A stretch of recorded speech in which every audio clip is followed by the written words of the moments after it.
What's up, fellow alternate history Victorian England Jules Verne cyber steampunk folks? It is I, your guide to all things cyberpunk steampunk, even though I hate that word, the OG GM punk, and I'm here to let you know we've got an announcement from Crucible 7 Gaming that they are releasing the new edition of the much beloved Victorian setting under their C7d20 system.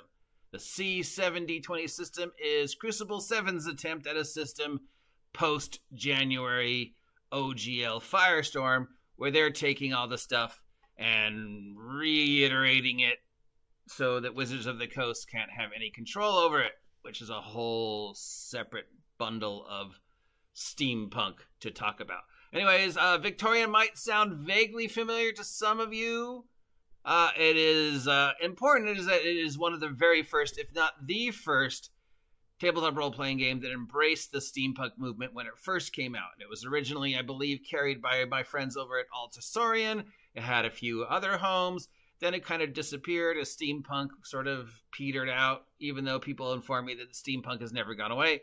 But now it's back, bigger and better and more steampunky than ever. So if you like corsets and artificial limbs and fantasy and stuff, it's available. And it features art by Claire Marie Moon, who has done some other steampunk art.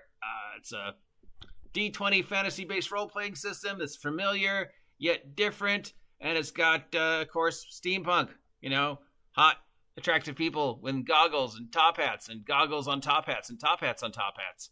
And corsets and stuff, and pepper boxes, and Jules Verne, H.G. Wells, alternate history, weird monsters, and oh my, whatever would we say. So if you're familiar with Carnival Row, which recently ended its second season on Amazon,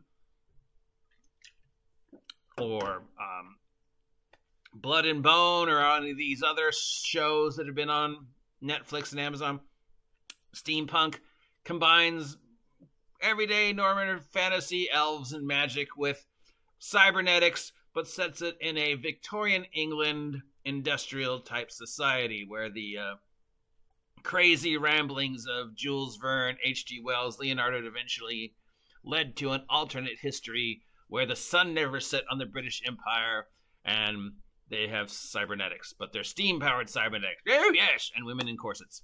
Yes, so if that's something you're interested in, Crucible 7 is re-releasing the Victorian.